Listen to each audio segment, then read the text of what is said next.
Estamos na antiga capital da dinastia Timúrida. Calma, nunca ouviu falar de Timúrida e de Samarcande, essa linda capital? Vem comigo que vou contar um pouquinho dessa história. Na verdade, eu já contei um pouquinho quando a gente esteve em Isfahan, lá no Irã, no antigo palácio que foi construído em cima de um palácio antigo da dinastia Timúrida.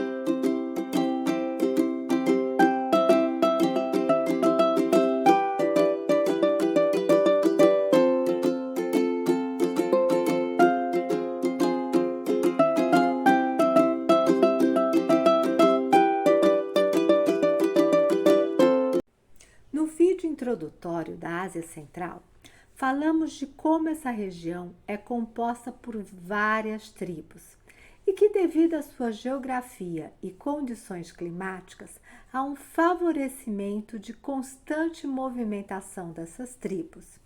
E por isso, muitas delas têm como característica o fato de serem nômades. Também falamos que poucas vezes um líder conseguiu unir sobre uma única administração essas tribos. Por volta de 1336, nasceu uma criança que depois se tornou conhecido pelos seus seguidores. Sim, na época ele já tinha seguidores e ele era conhecido como o Príncipe Timur. E o Príncipe Timur conquistou terras desde a Índia até a Turquia, tentando replicar as conquistas de Gengis Khan. Considerado o último dos grandes conquistadores nômades da Ásia Central de origem turco-mongol, e cujas campanhas causaram a morte de cerca de 17 milhões de pessoas. Mas será que Timur é conhecido apenas por ser implacável no campo de batalha e por sua crueldade, matando milhões de pessoas? Vem comigo conhecer um pouco da história de Timur, uma figura complexa e que é vista de maneira ambivalente na história. Ele é lembrado como um líder temido e respeitado, que deixou um legado de conquistas militares brutais, mas também como um patrono das artes e da cultura. A trajetória de Timur foi marcada por uma tragédia que mudaria sua vida para sempre. Um dia, enquanto provavelmente estava em um combate a cavalo, teria sofrido um grave ferimento na perna, deixando-o coxo. Esse infortúnio poderia ter sido o fim de muitos sonhos, mas para Timur era apenas o começo de uma jornada extraordinária. Esse problema na perna de Timur, embora limitasse sua mobilidade, não diminuiu sua determinação. Ele treinou arduamente e desenvolveu uma força impressionante em seu braço, transformando-se em um habilidoso arqueiro. Sua habilidade com o arco e a sua destreza em cavalos rapidamente o tornaram conhecido na região. Aqui, ó, as flechas que eles usavam nas batalhas. Gente, a vida não era fácil, não, hein? O destino de Timur também foi moldado pelos seus casamentos, que o fizeram consolidar alianças e ganhar mais influência. Dizem que o seu apetite por comida, bebidas alcoólicas e mulheres era enorme.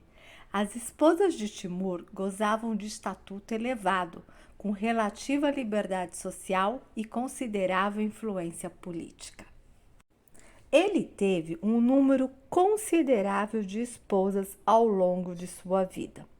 Embora as fontes históricas variem quanto ao número exato, estima-se que Timur tenha tido cerca de 10 a 15 esposas durante a sua vida, além das concubinas. A origem das esposas de Timur era diversificada, o que refletia a natureza expansiva e multiétnica de seu império. Isto ajudou Timur a consolidar alianças políticas e a unir os vastos territórios sob seu controle. Essa é a mesquita Bibi, que foi uma das esposas de Timur. Ela mandou construir essa mesquita quando Timur estava viajando para conquistar a Índia. Ela queria dar de presente essa mesquita para ele. Acontece que o arquiteto se apaixonou por ela e Timur ficou sabendo disso e mandou matar o arquiteto e, além disso, pediu para que todas as mulheres começassem a usar véu para tirar a tentação dos homens sobre as mulheres. A Bibi, ela está enterrada nesse mausoléu aqui, ó, que fica em frente à mesquita. Mausoléu da Bibi, que ela fica a 5 metros, né, abaixo, aí tá a tumba dela. Aqui, ó, no Museu de Tashkent, temos uma maquete, né, uma miniatura da mesquita da Bibi, lá de Samarcand. Olha que coisa linda.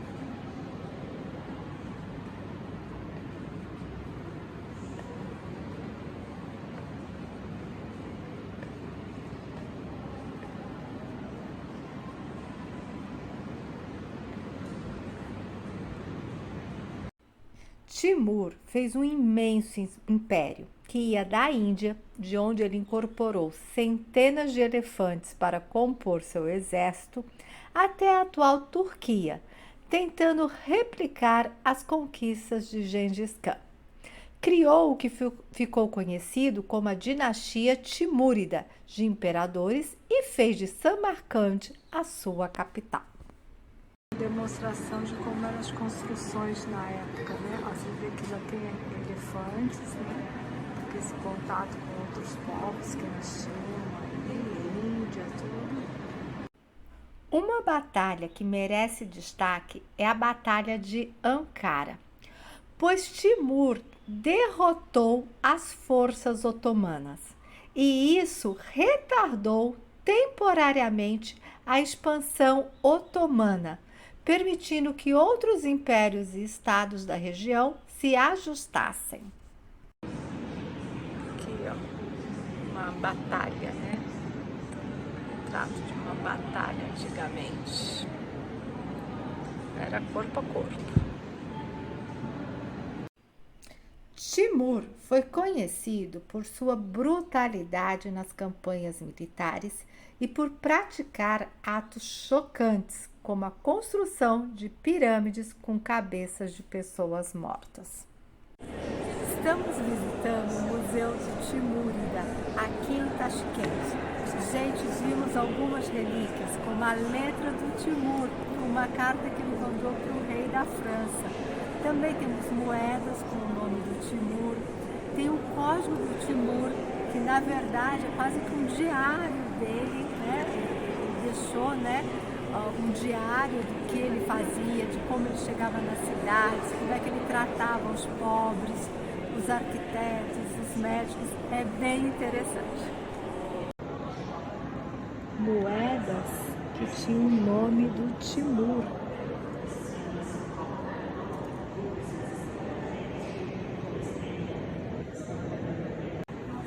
Aqui são livros com o código do Timur.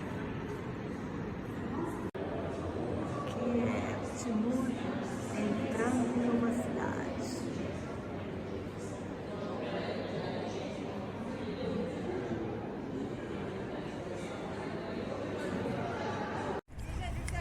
Tamerlão tem origem túrquica e mongol, mas diferente dos mongóis, que eram xamanistas, Tamerlão era islâmico, então foi uma época que ele construiu várias madraças aqui, várias mesquitas, e ele amava a arquitetura e as artes. Ele era temível pelos povos onde ele passava, onde ele conquistava, as terras que ele conquistava, mas por outro lado ele era amante das artes. Aqui está enterrado o temível ou o herói Timur. Timur matou, dizem que na sua campanha, mais de 17 milhões de pessoas. E ele morreu por volta de 1405, acometido de uma pneumonia. Mas ele não queria ser enterrado aqui não, ele tinha pensado em ser enterrado em um outro local. Mas ele morreu quando ele estava em campanha para conquistar a China, lá no Cazaquistão. E aí, o caminho, o local onde ele queria ser enterrado, estava coberto de neve. Aqui, ó, miniatura do mausoléu, né? Amir Timur, lá de Samarcand.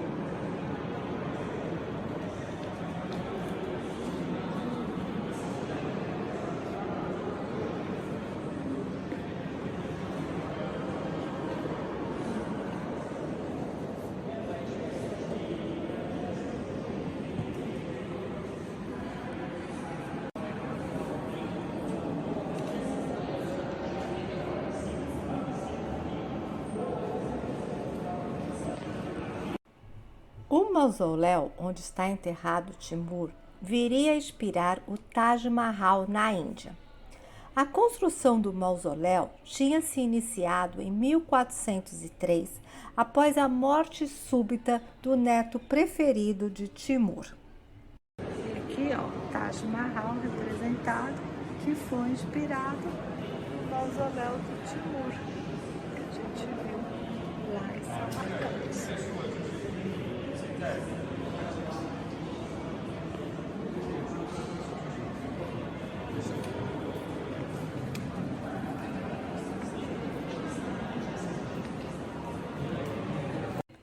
Tem uma lenda que envolve seu túmulo, conhecida como a Maldição de Tamerlão.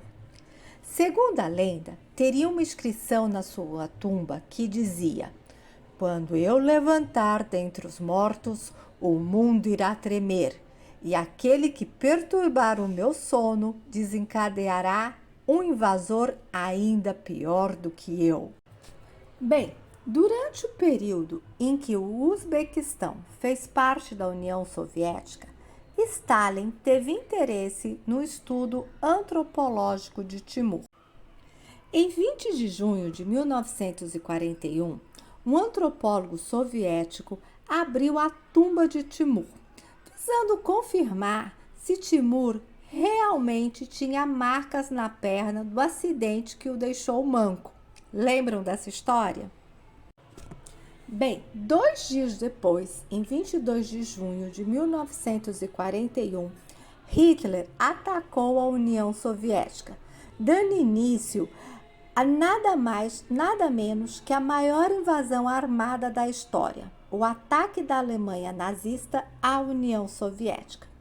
Viriam a morrer mais de 20 milhões de russos nessa invasão. Uau! Lembro que supostamente estava escrito na tumba de Timur? Bem, fiquei até arrepiada quando soube dessa história. Bem, não podemos ter certeza se Stalin era ou não supersticioso e se acreditou ou não nessa lenda. O que se sabe é que em novembro de 1942, o líder soviético ordenou que reenterrassem Timur. E naquele mês, a decisiva batalha de Stalingrado penderia então em favor dos soviéticos, quando a maré começou a virar contra Hitler. Será, gente, que tudo isso é o poder de Timur? Timur tinha um jeito muito próprio de governar. Era amado por uns e muito temido por outros. Tratava com grande crueldade os povos que conquistava. Mas, por outro lado, era um homem culto que amava a arquitetura, as artes, a filosofia e o Islã. Sua principal herança não foi política, mas no campo das artes. Como legado, deixou prédios ricamente decorados com ladrilhos espetaculares, mosaicos e pinturas em tons de azul que são verdadeiras obras de arte. É a mais incrível amostra da contribuição arquitetônica de uma civilização que venerava a beleza. Tudo grandioso, embora o próprio Timur morasse numa tenda nômade e estivesse sempre trilhando o mundo em busca de novas conquistas. Logo após a morte de Timur, em 1405, seu império foi dividido entre os filhos e começou a ruir. E aí, gostaram de conhecer um pouquinho mais sobre a dinastia Timúrida? Se gostou, eu dou mais detalhes dessa história no meu blog, que eu vou deixar o link aqui. E também tem outras fotos no Instagram. Então, não esqueça de seguir e curtir para mais aventuras pela Ásia Central.